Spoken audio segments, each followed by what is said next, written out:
Hey, welcome to the Positive Chat. My name is Reggie Kimball, aka Stickman Number One. Join us as we explore the world of premium cigars and premium whiskey with the people who make it possible. On this episode, I got the one and the only Mr. TK of Black Smoke Miami. Welcome to the show, brother. Thank you so very much for having me. It's a humble pleasure. Thank you so very much. Welcome to Positive Chat Studios. Indeed, this is quite a setup you have here. Thank you. And a little something. I'm blessed, and it's an honor to be. Well, you inspired me. Wow. I don't know if you know that, to do this, right? That's when I saw you setting up home here, I said, oh shit, I gotta have one of those. I said, I gotta do something like that, because it's hard to get out sometimes, and sometimes you know, even if you smoke at home, you can't smoke inside the house, and you can't, if it's raining, you can't smoke in the rain. Now I got all that covered now. Yeah, you have. So this is truly laid out. And it's the studio. Studio, home, is everything. All of the above. All of the above. Get away, and I do get away. But she finds me anyway. She finds me anyway. But that's okay. It's all good. Indeed. So, man, welcome. Thank you. We're down in town for the Cigar Heritage Festival. Yes. So are you doing anything special with the event this weekend? Are you just kind of coming down and fellowshipping and hanging out? I try to support the cigar culture wherever I'm available to be at and wherever it takes place at. If it's within my time frame to do so.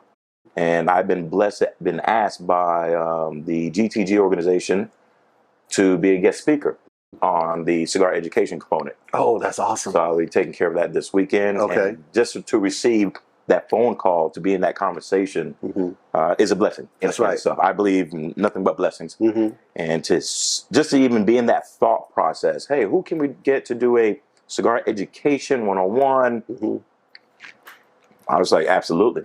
And that's kudos to you, man, because you've done some big things.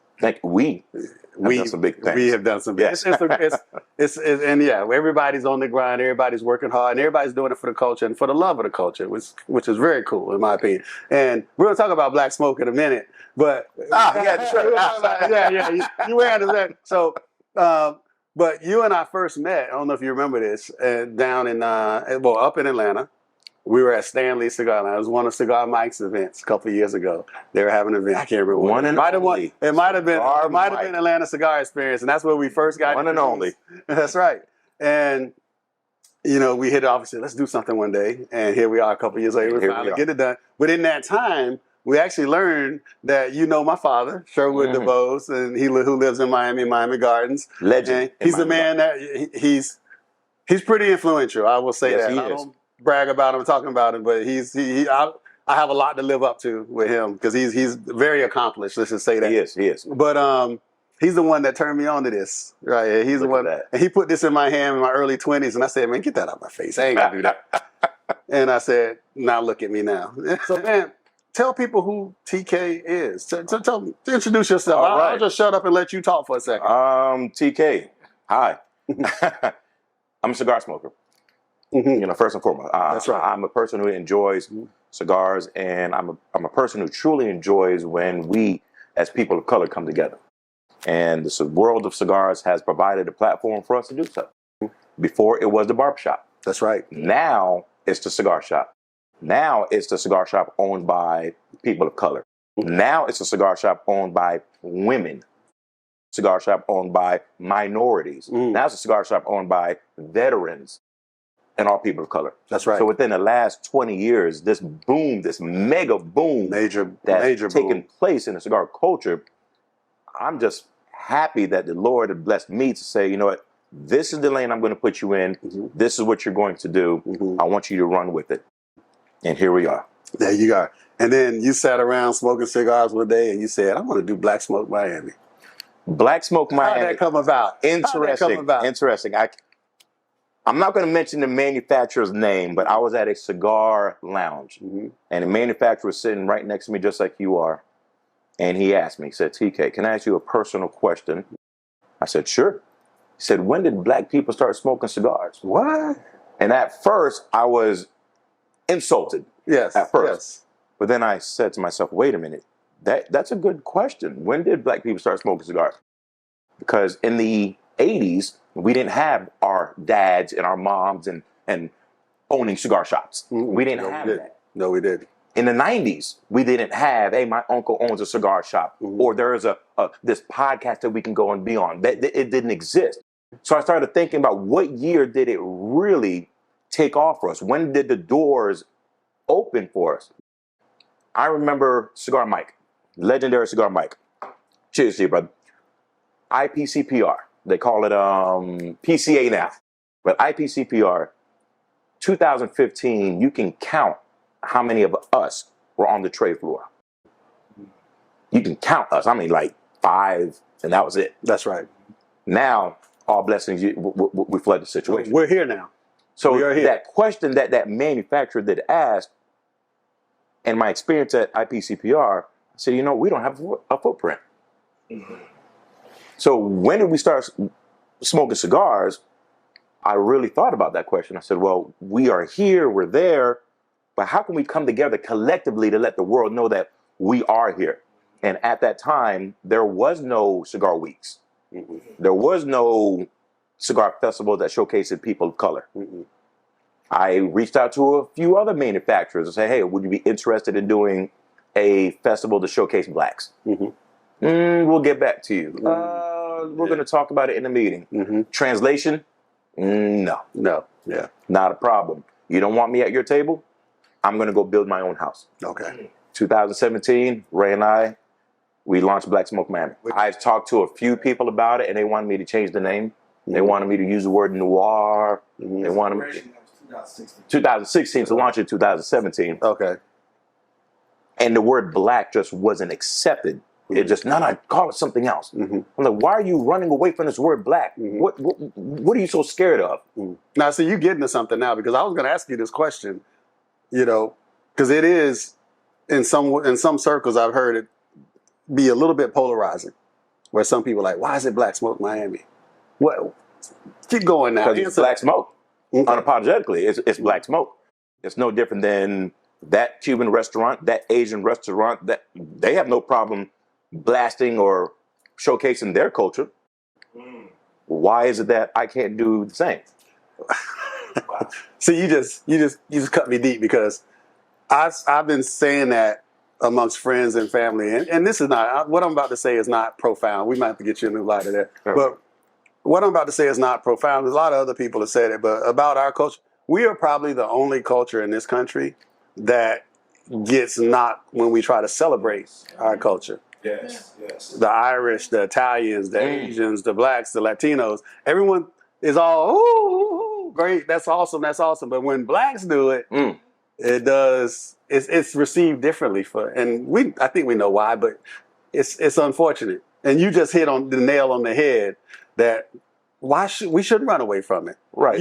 I was on the fence. I'm not gonna lie. Coming to this conversation, you just reminded me of that aspect. You just changed my whole thought on that a little bit. And I felt that the only time the word black was accepted when it was Black Friday.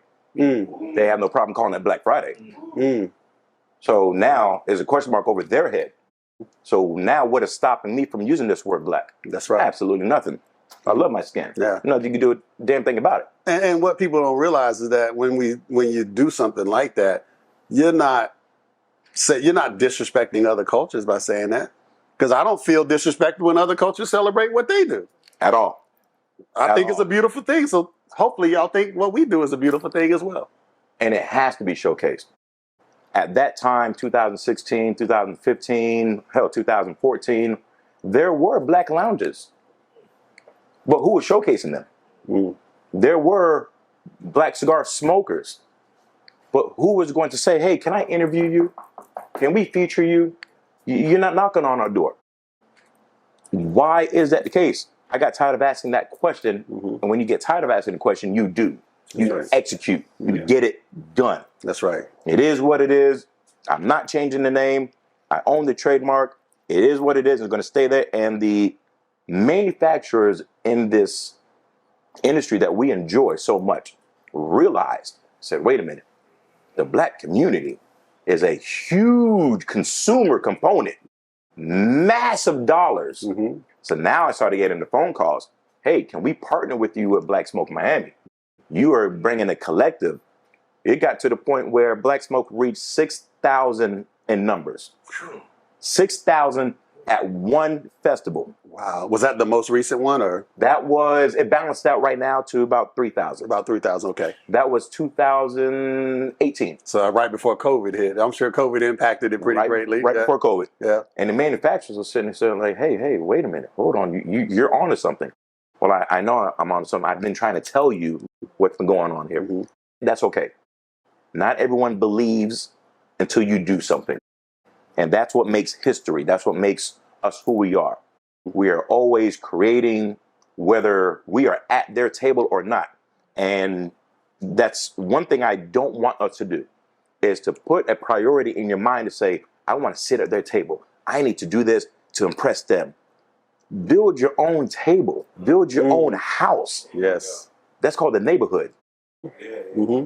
You're going to be homeless talking about, hey, I keep knocking on your door. I keep knocking on your door. Let me in your house. Let me in your house. At what point do you not say, you know what, this is your house? That's right. You keep talking to me through that window. I get the disrespect. I get it. Yep. Now I got this house party booming. You do. Now it's, hey. And I say, you know what? Come on in. Okay. That's the heart that I have. Come on in. It's not the, I told you so. Mm-hmm. You should have. We're not there. Okay. We have more days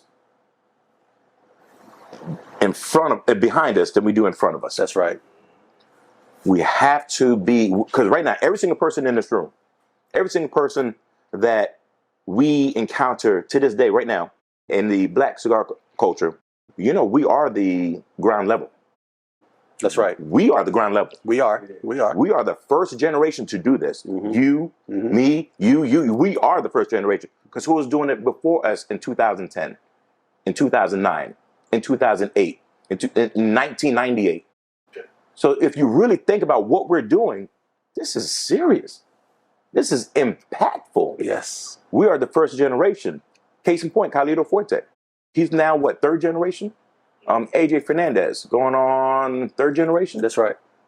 We are the first generation. That is deep when you really think about it.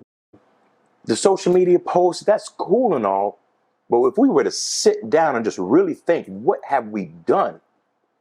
We made history. And now our legacy behind us, the father and son. Hey, son, here you go. Yeah. Here's a cigar. How many of us can truly say a father introduced us to the world of cigars? That's right. Not everybody. An outlet that allows us to communicate, network, meet and greet, grow together. Before that, it was the golf course. Before that, it was the barbershop. And before that, it was also the fraternities and sororities, or the HBCU. That's right. Now, we've gone international. And we've done it to that point. We've done it in such a short period of time. Look at that. This has only happened in the last few years. When you think about it, it's the boom. That's right. It's the mega boom. Mm-hmm. And you're coming up on year 7. Is that right? Year 7 of Black Smoke Miami. Okay. Yes. Wow. Bigger and better. Bigger and better, and a lot more humbled. A lot more humbled at first. Explain that a little bit. Was it not humble before? I'm a victim of vanity. Okay. I thought I was hot shit at first because no one was doing it. And I was getting all this attention coming my way. And there was a point where I was feeling myself. I'm TK. I'm this. I'm that. And the Lord above says, you know what? Your bulb is getting a little bit too big, young man. That's the way of doing that, right? I said, well, I didn't like that feeling. He said, I didn't put you in this lane to drive down with your convertible top, speeding, loud music, no seatbelt. And I realized I got pulled over in that analogy. And it was slow down. Why are you on this road? Where are you going? What's your destination? And I realized that I'm a leader in this industry and I have to act like a leader. Every action I do has to be leadership capabilities, because for me to be in this position from man above was not for me. It was for what's after me. And that's when I realized things have to change. Was there an incident, or did someone say something to you? How did all of the above. All of the above? All of the above. My experiences, like there's life experiences, but more particularly I've had some ups and downs in the cigar industry, like anybody that does in any industry. It's called entrepreneurship. Raise my hand on that one. Yeah, that's right. That's right. Entrepreneurship. It is what it is. That's right. And I've learned that, yes, this is for you, but I'm going to humble you. And the biggest lesson I've learned about what I'm doing as an entrepreneur in this beautiful culture that we enjoy is it's not for me. I was doing it for me. I was trying to enjoy this thing myself. I was the barbecue man eating the food. And we all know if you are doing barbecue, you eat last. Everyone else has to eat. Oh, that's right. You take care of your guests first. Take care of everyone else first, then you put yourself last. That's right. And that's what I had to learn about being a festival creator. Do it for the people. Do it for the culture. You are last. And that's okay. And have people recognize that change? Some have, and some don't know. Like with anything, if you speak to some of the young people today and you ask them, hey, do you know Michael Jordan? And they may say, well, is that like a shoe or something? Do you know Luther Vandross?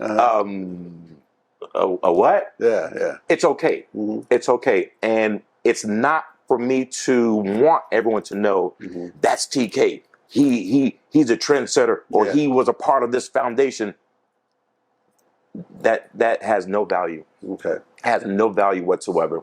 To see us come together from this platform that you provided, a platform that all of us have provided, and for us to sit back and to enjoy what we see, a vision come true, that's the goal. Yes. No names are needed.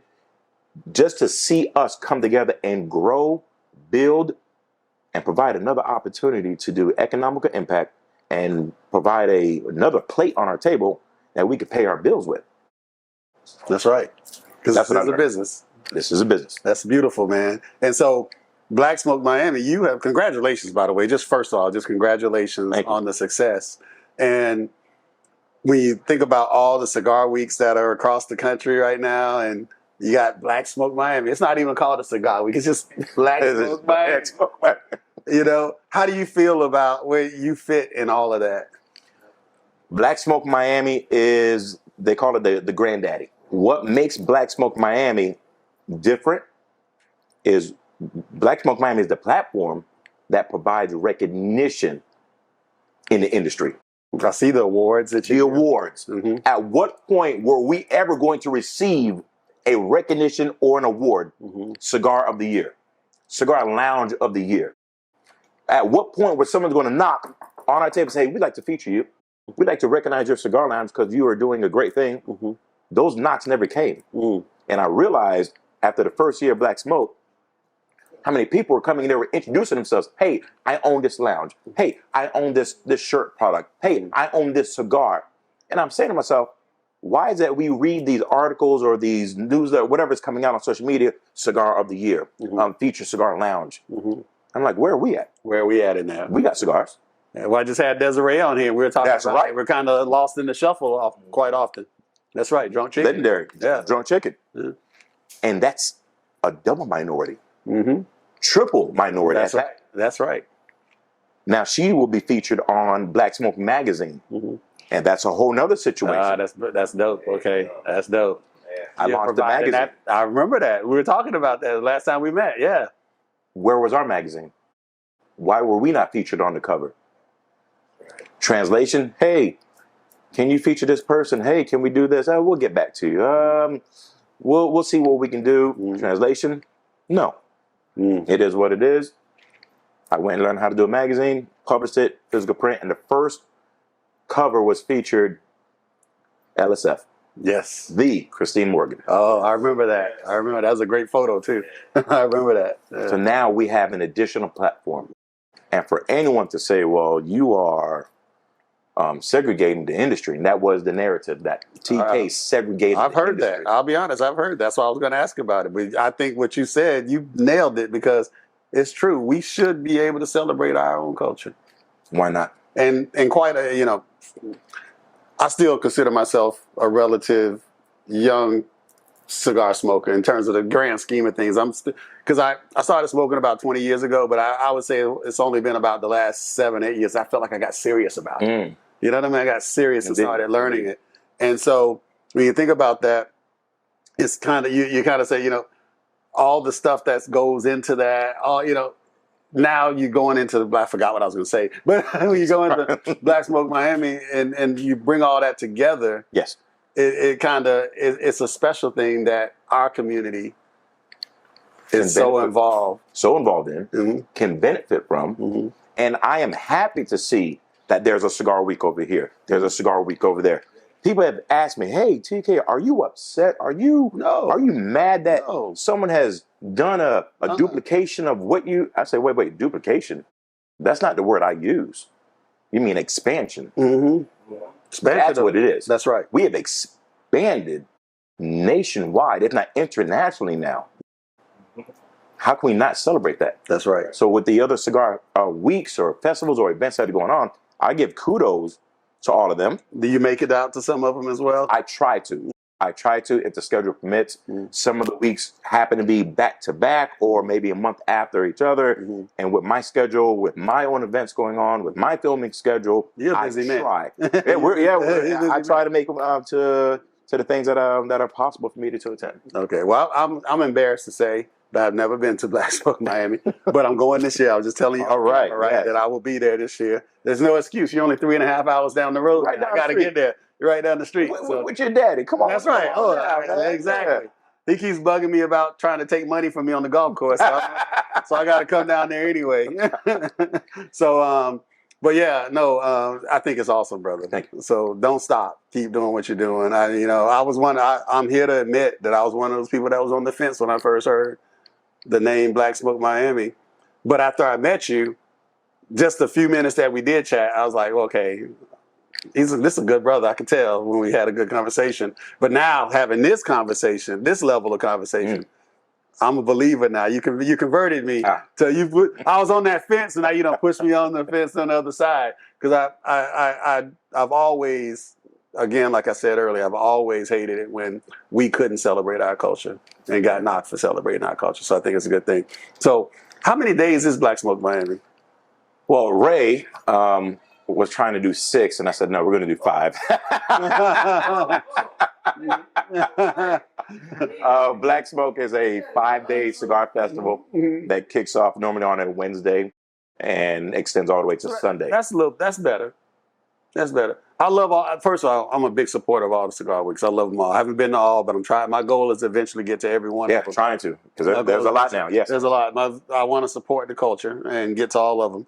But sometimes, man, when they start on Monday and go through Sunday, by Thursday, I'm dragging. And people ask me, they say, why on Wednesday? Why a Wednesday and a Thursday and not just Friday or Saturday? Majority of the people will land on that Friday. So what happens is it's a build, right? It's a build up. But I also had that Wednesday and that Thursday for those who are local. So we get to celebrate that cigar lounge on Wednesday. We get to celebrate this cigar lounge on Thursday. And the goal is wipe out the humidor. Go in there and wipe out the humidor to the best of your ability. That's right. We are trying to support us. That's right. Wipe out their humidor as possible, much as possible. Now here's come the build-up of Friday. And then Saturday, we call that the monster. Saturday's the monster. And I got away from the vision. Once again, going back to that bubble of vanity. Black Smoke was initially about the people, and then I got big-headed, and then the burst of the bubble, and realized our people want to enjoy life. We have more days behind us than we do in front of us. Yes, we do. So Black Stop Smoke, reminding me of that. Yeah, right. but it's a blessing because now every day is a purpose. Every day is a reasoning. Every day is now intention, not a question mark. It's intention. Today, I'm going to do this. I'm going to do this. It's intentional. I want to give us the best days we have upcoming. Black Smoke Miami is now back to its origin where it's a live band, concert style, sit down, enjoy yourself just like we're doing here. And it's for the grown and sexy. That's right. It's for the grown and sexy, the salt and peppers. That's right. As I refer to, because first of all, we work hard for our money. and we want value for our money. Yeah, we were talking about that the other day too, about the value in cigar weeks, bringing value. Yes. What's the value? Mm-hmm. And I encourage cigar festivals, weeks, whatever you call it, whoever you may be, treat people like people. Don't make the mistakes that I did by listening to outsiders or listening to other people. Get the money, get the money, get the money. Because when you do that, you don't get the money. Mm-mm. Money doesn't come with that. That's right. Money is a byproduct of your service. That's right. Money is a byproduct of your service. Mm-hmm. So if you provide the proper service, then the proper funding will come as a result. That's right. But if you're focused on the money, where am I going to get the money? Where am I going to get the money? You will not get money. Mm. I've been guilty of that in my past too. I know exactly what you're saying. Haven't we all? It's called life. That's right. It's called experience. And I didn't like that feeling when that bubble bursted. I didn't like that at all. Mm-hmm. And I said, well, God, hey, my bad. Sorry. Sorry. Show me. Yep. So in my prayers, where I asked for expansion of my territory, expansion of my thought process, expansion of my mentality, show me what to do with this festival. Show me what to do with this tool that you have provided me with. And come to find out that it's just a tool in one toolbox with other tools. That's right. Now we have to work together. That's right. That's right. So we can build our neighborhood. I love it. I love it. And you know what? You got one secret thing that you hadn't even, one secret sauce piece that you hadn't even talked about. Okay. Like the sauce? The Miami part, man. It's not hard to get people to come to Miami. Let's just be honest. Yeah, Miami is nice. Yeah. Miami is nice. Yeah, Miami is nice. You know, especially in the month of February, where Yes. it just happens to be a little chilly up north. That's right. That's right. Let me go on down to Miami and smoke cigars. Come on right? down to Miami, have a good time. Live your best life. Exactly. So you've right off camera too. You talked about how now most recently you did a food festival Yes. in Miami, Yes. and that sounds like it went really well. It was blessings upon blessings to receive just a wow of reception. In Miami, people look to me as, okay, you're an event creator for the community. Mm-hmm. Create something outside of the cigars. You're already creating an event for the cigar smokers. Mm-hmm. And I'm saying to myself, what other event can I create with my experience in festival creation that's going to be beneficial for the community? And this time, family, meaning the children. And that's where the food festival comes in. Black Kitchen Weekend. So after I do my research, So this is the first one too. I launched the first one, and it was an absolute success in Miami, Florida. That's what's And up. now I have received calls, emails of franchising, because I own the trademarks. I own all my trademarks. Now it's hey, we want to speak to you about bringing it to this city. We want to speak to you about bringing it to this state and so forth. So now I have another festival that I'm going to be launching. Mm-hmm. The Boaz Barbecue. The Boaz Barbecue for the Eats and Stars and the Masonic Brothers. Okay. So that is a huge Boaz. barbecue concert. Heard it here. Yes, Have you told? right. Do a lot of people know about this yet? No, this is a spoiler alert. Okay. But can you talk? Can you go into some absolutely, details? Absolutely. The Boaz Barbecue is a family event that will focus on the Masonic Order, the Eastern Stars, and the Masonic Brothers to come together with their families. I go back always to the more days behind this, because I look in the mirror and these grays, they just keep coming. They tell the story, right? They're telling the story, and I'm saying to myself, I'm going to leave a legacy. I'm going to leave something behind for my children. Should they want to, as an option, to say, well, Dad created that, Dad created that, Dad created that, and they're surviving. That's right. They're living. And now I'm the heir to that for the greater good of the community. Oh, man. And when is that going to happen? That is Father's Day weekend. Father's Day weekend. Okay. The Boaz right. Barbecue. All right. In June. Okay. That's right. Looking forward to that. Can you imagine? Brothers, sisters, live music, family members, just vendors, all just a beautiful situation. Oh, I can't And of wait. course, cigars. And of course, cigars.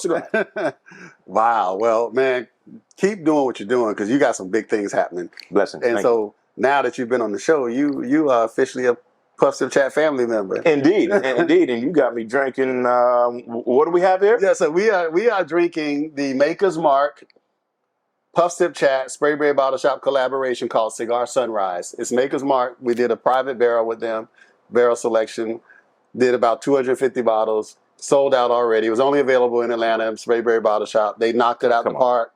And we're going to probably do it again. You hear that word, collaboration? Collaboration, baby. Got to. And one of the inspirations I got when it comes to cross collaboration of cultures was it when Run DMC and the rock group, the rock band, it was Aerosmith. Yeah. When they did that collaboration, yeah, Walk This Way, yeah. People have no idea how impactful, how powerful that was. Huge, man. And that was a big hit. Are we not seeing the results of that? That's right. That's right. There's room for all of us. That's right. There's room for all of us. And my room, your room, my house, my table. And if my table's full, what I'm going to do is get out of my seat and allow you to sit down. And now we're going to have a conversation on how we can all build together. Because remember, I only have one tool. And my tool cannot build a house by itself. No. So our tools come together. And unfortunately, not everyone has that vision. Not everyone has that thought process. They don't. And it's okay. That's right. For those who want to collaborate, come together, it's called a power buy. I mentioned that in the cigar industry as well. If you go to, and not to jump off topic, but this is one of the things I tell people who say, hey, I want to come out with my own cigar. I said, well, understand, if you come out with your own cigar, you're going to spend $10,000. Your price of your cigar is going to be here, and your quality is going to be here. However, if we come together as a power buy, 1, 2, 3, 4, 5, 6, 7, we go to that same manufacturer with $70,000. We now get this quality of cigar at this price. That's right. And we can divide it up with each other as a power buy. I'll tell you, the one thing I've always said, I've interviewed a lot of boutique brands on this show, and I love them all. Some big supporter. But one thing that's always disappointing, and this is just general business, is you can't go into any business undercapitalized. And what happens, you see a lot of small brands, they start up, but because they're undercapitalized, their costs are so high. Yes. And so it's hard for them to get on shelves because they're coming out of the gate needing that to be a $15, $20 cigar. Right. You don't even have a reputation. Or quality. Or the quality to match that $15, $20 cigar. So what you just said is powerful because you just gave them the blueprint on getting around that. Power buy. I say stop. Don't let your emotions, do not let your emotions fuck up your economics. Thank you. That part. So let's slow down. Let's make some phone calls to each other. Hey, listen, I got 10. You got 7? That's 17,000. Okay. That manufacturer is going to look at 17,000 different than looking at 10,000. They are. Just bottom line. Numbers make sense. You know what I mean? Numbers make sense. Now, if the third person says, hey, listen, I want to get in with this, but I only got 5. That's okay. Whatever that additional 5 is, that manufacturer is going to look at that differently than that one price. And there's 3 grades of tobacco, A, B, and C. So now instead of getting C minus tobacco or C tobacco, we now can upgrade to B plus and either A minus tobacco. Instead of getting that quote unquote wholesale of, which is astronomical, of $4.50, which is just ungodly. That's way too high. Now this bulk power buy, we brought it all the way down to $2.25, if not $1.80. And now we can. That's a game changer. It's a game changer. But I've seen people jump the gun. The emotions get involved. I want to do it. I want to be first to market. I'm trying to prove a point. Proving a point will cost you profit. That's right. And there's truth in profit. There's truth in it. For you to be profitable, there has to be some truth. That's right. Numbers don't lie. This doesn't work. This does work. There's truth in it. Yep. And if you keep lying to yourself, that's what's going to happen. That's what's going to happen. And that person you have patting you on your back, on your shoulder, hey man, good job, great product. Now it's, hey TK, will you mind reviewing this on your platform? And you sure you want me to give you the blood raw version? Or do we need to speak off camera so we can put a plan of action together? We want you to do well. Because going back to what you said a key word, the shelf. The shelf. You know how difficult it is to put a cigar on a shelf? It is very next to these major international multi-million-dollar conglomerates? AJ Fernandez, Arturo Fuente, Rocky Patel, Padron. And you're putting your cigar right next to them? Yep. And so the first thing you got to do is be competitive price-wise. That's one of the first. You got to have quality, and you have a competitive price. I say slow down. So, and the way you do that is slow down, right? Slow down. Let's make some calls. Hey, Reg, I need your help. Could you facilitate maybe a group of us? Something needs to happen. Power by. If you're watching this podcast, which I know you are, this platform, my advice to all of you who are considering launching your own brand, or if you have your own brand, slow down. Speed kills. Slow down. Slow down. It took these big names that we just mentioned 3 generations for us to even know their name. What makes you think you're going to get that in 3 months? Wow. Now that's a serious nugget you just dropped right there. That's perspective. That's serious perspective, brother. Right. This is the long game. Wow. This is the long game. We could talk forever, brother. I'm gonna stop you right there because I'm gonna tell you right now. I'm back in Florida. You right up the street. Yes. We're gonna have more conversations. I look forward. I know you got a lot to say, and I want to be here to help you say it. So thank you for coming on the Plus Thank Chat. you for inviting me. This is an honor. Thank you. Thank you, man. So if you haven't been, Black Smoke Miami. Dates again? Black Smoke Miami will take place February 14th through the 18th, 2024. All right, Mr. TK, y'all. Thank you, brother, for coming on the Black show. Kitchen. And Black Kitchen. Black Kitchen. Well, I love to eat, so I'm going to definitely be there. Come on now. You know what happens after we eat? We smoke. We smoke, that's right. That's what's up. So, hey, I'm Stickman #1, coming to you from Positive Chat Studios. Mr. TK of Black Smoke Miami. Thank you, brother, once again. Positive Chat repeat until next time. And always remember, it ain't never about me. It's about the lifestyle. I'm out. Peace. Blessings. Yeah.